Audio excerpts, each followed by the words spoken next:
आज हम पढ़ने वाले हैं हमारी दुनिया क्लास 6 का पहला चैप्टर हमारा सौरमंडल। उसका पूरा अभ्यास आज हम कंप्लीट करेंगे। पहला नंबर प्रश्न है ऑब्जेक्टिव में आपके बुक्स में कि राशियों की कुल संख्या कितनी होती है।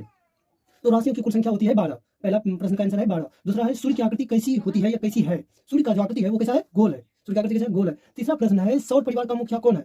जो हमारा सौर मंडल है जिसमें 8 ग्रह और एक सूर्य उपस्थित है और बहुत सारे क्षुद्र ग्रह एवं बहुत सारे ग्रह उपलब्ध हैं हमारे सौर मंडल में। उसमें से जो सौर परिवार का मुखिया कहा जाता है वो किसको कहा जाता है, सूर्य को कहा जाता है।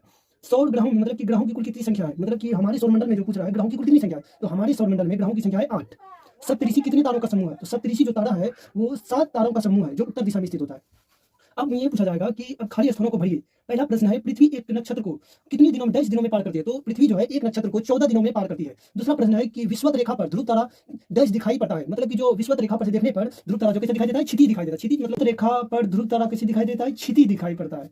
तीसरा नंबर प्रश्न है मंगल ग्रह और बृहस्पति ग्रह के बीच डैश पाए जाते हैं, मतलब मंगल ग्रह और बृहस्पति ग्रह के जो बीच है वो क्या पाया जाता है, क्षुद्र ग्रह पाया जाता है।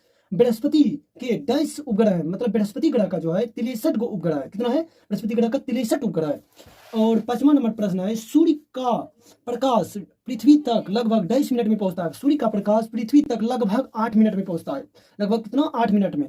और तीसरा नंबर प्रश्न है निम्न प्रश्नों का उत्तर दीजिए। पहला नंबर प्रश्न है तीसरा का फर्स्ट, सूर्य से दूरी के अनुसार विभिन्न ग्रहों का नाम लिखिए। मतलब सूर्य से जो दूरी के अनुसार विभिन्न ग्रहों का नाम है वो है पहला बुध, दूसरा शुक्र, तीसरा पृथ्वी, चौथा मंगल, पांचवा बृहस्पति, छठा शनि, सातवां यूरेनस, आठवां वरुण, वरुण जिसे नेपट्यून कहा जाता है।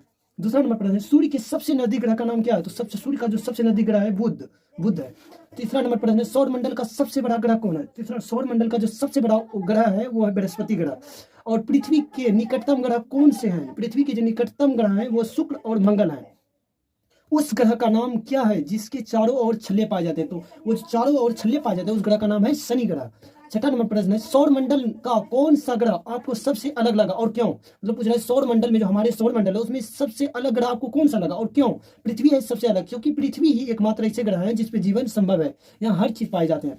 और 7वां नंबर प्रश्न है पृथ्वी के उपग्रह का नाम क्या है। पृथ्वी के उपग्रह का नाम है चंद्रमा। 8वां नंबर प्रश्न है वे कौन से ग्रह हैं जो पृथ्वी के घूमने के विपरीत दिशा में घूमते हैं, तो वो है अरुण और शुक्र ग्रह है। वो क्या है, अरुण और शुक्र ग्रह। और बोलता है 9वां नंबर प्रश्न आकाशगंगा क्या है।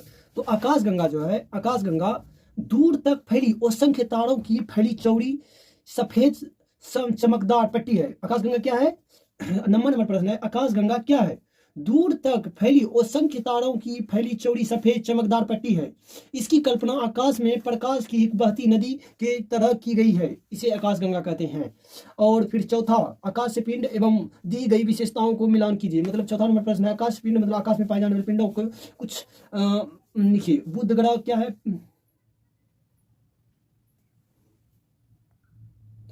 चौथा नंबर आकाश पिंड एवं दी गई विशेषताओं को सही मिलान कीजिए। तो पहला नंबर है बुध। पहला नंबर जो बुध ग्रह है, बुध सबसे छोटा ग्रह है, मतलब हमारे सौरमंडल का जो सबसे छोटा ग्रह है वो कौन है, बुध है। पृथ्वी को नीला ग्रह कहा जाता है क्योंकि यहाँ पर पानी बहुत ज्यादा उपस्थित है। और चंद्रमा जो है पृथ्वी का उपग्रह है। उल्का पिंड किसे कहते हैं, तो आकाश में चक्कर लगाने वाले पत्थरों के छोटे छोटे टुकड़े को आकाश पिंड उल्का पिंड कहते हैं। आकाश गंगा किसे कहते हैं, आकाश गंगा लाखों तारों का समूह होता है जिसे हम आकाश गंगा कहते हैं। ब्रह्मांड, तो ब्रह्मांड लाखों आकाश गंगाओं के समूह को कहते हैं। 5वां नंबर आप चर्चा कीजिए और एवं लिखिए। पहला नंबर प्रश्न है कई तारों सूर्य से बड़े हैं फिर भी छोटे क्यों दिखाई देते हैं। मतलब कोई पूछ रहा है कि कई तारे जो है सूर्य से भी बड़ा लेकिन वो क्यों छोटा दिखाई देता है, तो इसलिए देता है क्योंकि वो दूर स्थित है, दूर रहने के कारण। दूसरा नंबर प्रश्न है तारे आकाश में ही हैं फिर भी दिन में क्यों नहीं दिखाई देते। तारे जो है वो हमेशा आकाश में ही होते हैं लेकिन दिन में वो हमें क्यों नहीं दिखाई देते, क्योंकि सूर्य के प्रकाश के कारण। तीसरा नंबर प्रश्न है चंद्रमा तारों से छोटा है। मतलब चंद्रमा जो है हमारा सूर्य का अपने पृथ्वी का जो उपग्रह है चंद्रमा वो तारों से छोटा है फिर भी हमें बड़ा क्यों दिखाई देता है, क्योंकि वो पृथ्वी के नजदीक होने के कारण, पृथ्वी के जो नजदीक है चंद्रमा इसी कारण वो हमें बड़ा दिखाई देता है। और 6वां नंबर प्रश्न है अगर किसी आकाश पिंड में प्रकाश ना हो तो क्या वह हमें नजर आएगा। अपने उत्तर के पक्ष में तर्क रखिए।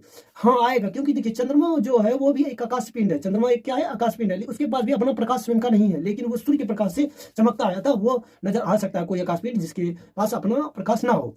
6वां नंबर प्रश्न में जो उसमें चुनने के लिए कह रहा है उसमें बुध है, मंगल है, शुक्र है, सूर्य है, बृहस्पति है, पृथ्वी है, शनि है, वरुण है, अरुण है, टाइटन है इत्यादि बहुत सारे। और सौर मंडल मॉडल जो बनाने को कह रहा है इस तरह सूर्य, बुध, शुक्र, शनि, पृथ्वी, मंगल, क्षुद्र ग्रह जो पाया जाएगा बृहस्पति, शनि, अरुण, वरुण और ये है दिशा, किस तरह घूम रहा है विपरीत दिशा में पृथ्वी की कौन सा ग्रह घूम रहा है, तो अरुण घूम रहा है, और फिर दूसरा कौन घूम रहा है, शुक्र घूम रहा है। इसी तरह हमको पूरा टोटल कंप्लीट अभ्यास हो गया।